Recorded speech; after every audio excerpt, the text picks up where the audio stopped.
halkan waa Bahda TV ku soo dhawaada wararkii ugu dambeeyay Soomaaliya qodobada daawan doontaana waxaa ka mid ah madaxweynaha dowlad goboleedka Jubbaland Axmed Maxamed Islaam Axmed Madoobe oo soo gaaray magaalada caasimadda ah Muqdisho. James Iswam ergeyga qaramada midoobay u qaabilsan Soomaaliya oo la wareegay awoodii madaxweynaha muddaxileedkiisa dhamaaday Maxamed Cabdullaahi Farmaajo. Turkiga oo madaxweyne Farmaajo ka dalbaday in aan loo adeegsan ciidamada gorgor caburinta dadka shacabka ah. dhawaaqa madaafiic xooggan oo laga maqlay xerada Xalani. xildhibaan ka tirsan baarlamaanka Soomaaliya oo sheegay in madaxweyne Farmaajo uu ku eedeysan yahay dambi dagaal.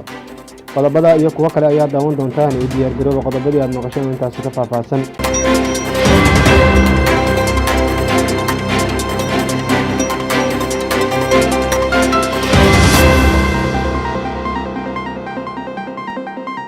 isku soo noqod habboon daawadayaal kuna soo dhawaada warkii oo faahfaahsan fadlan haddii markasta ay ku soo gaaraan wararka Bahda TV subscribe saaro oo gambareelka furo. aynu ku bilownay madaxweynaha dowlad goboleedka Jubbaland Axmed Maxamed Islaam Axmed Madoobe ayaa waxa uu soo gaaray magaalada caasimadda ah Muqdisho. madaxweynaha dowlad goboleedka Jubbaland iyo wafdi uu hogaaminayo ayaana waxay soo gaareen magaalada caasimadda ah Muqdisho si ay kaga qayb noqdaan shirka u dhaxeeya dowladda federaalka Soomaaliya iyo dowlad goboleedyada dalka.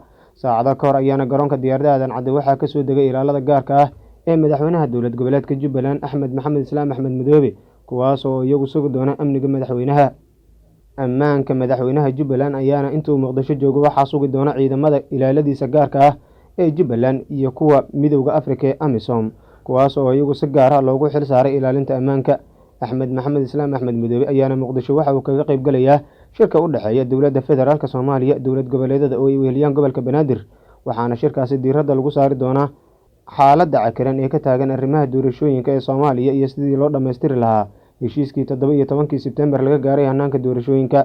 madaxda maamulada Jubbaland iyo Puntland ayaana horey iyagu waxay u dalbadeen in shirka lagu qabto goob amnigeeda la isku halayn karo iyagoo si gaar ah u dalbaday garoonka Cade oo ay ku taalo xerada Xalane.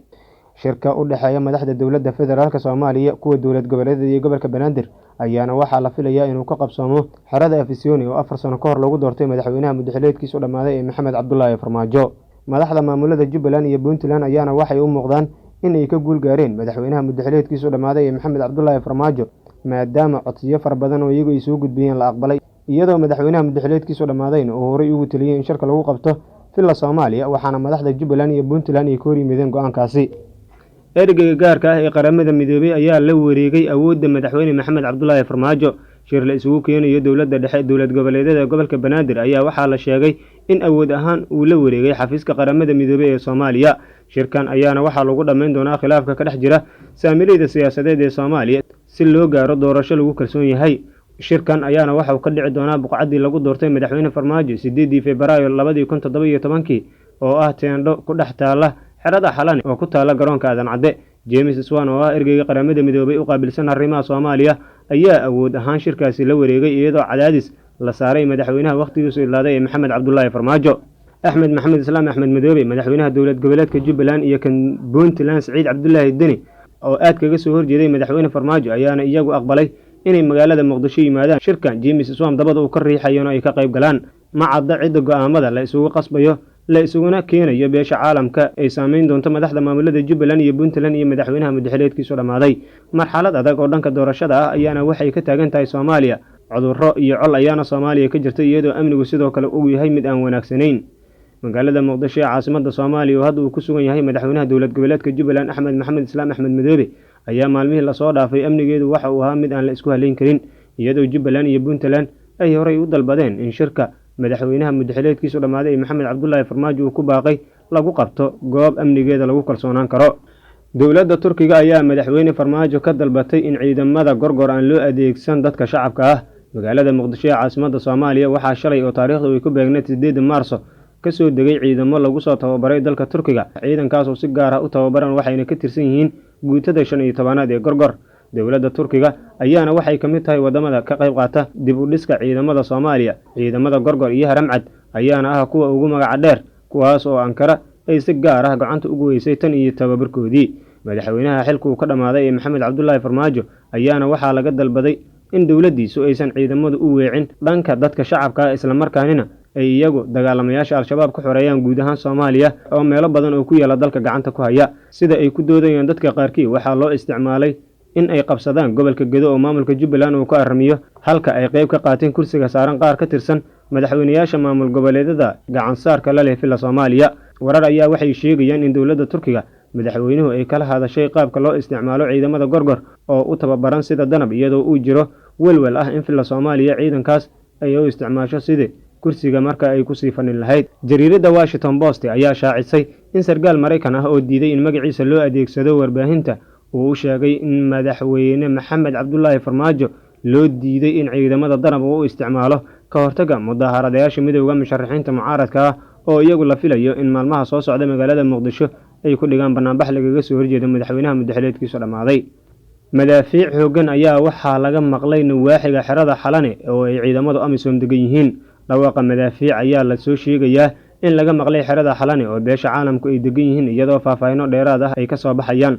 Hoobiyaasha ayaa waxaa la sheegay in lala bartilmaameedsaday xeradaasi oo inta badan ay ku yaalaan xarumaha reer galbeedka ee magaalada Muqdisho xafiisyada ku leh. Waxaa ku shaqeeya safaaradda Mareykanka, xarunta qaramada midoobay, safaaradaha dalalka Sweden, Germany, Talyaaniga, Ingiriiska iyo midowga Afrika, waxaana sidoo kale ku yaala xarunta ugu weyn ee ciidamada AMISOM ee Soomaaliya jooga.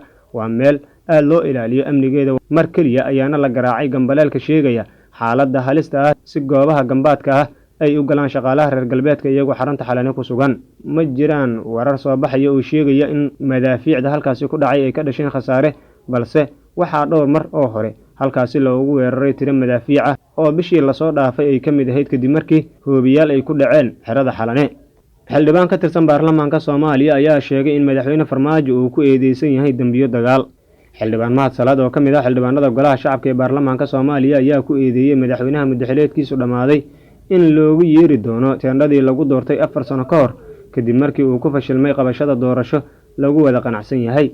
Waxa uu sheegay xildhibaanku in iyadoo dalka uu marayo meeshii ugu xumeed ee madaxweyne Maxamed Cabdullaahi Farmaajo uu tegi doono halka la filayo inuu ka dhaco shirka u dhaxeeya dowladda federaalka Soomaaliya iyo dowlad goboleedyada dalka oo ay weeliyaan gobolka Banaadir.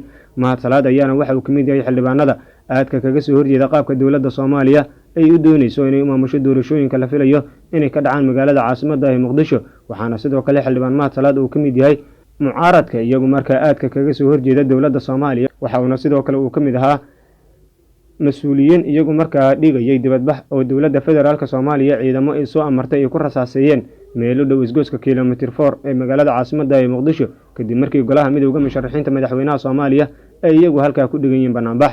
Waad ku mahadsantihiin daawashada warka. Haddii ay tahay markii kugu horeysay aad soo booqato, subscribe noo saar oo like noo saar, asxaabtaadana u share gareey. Mahadsanidin.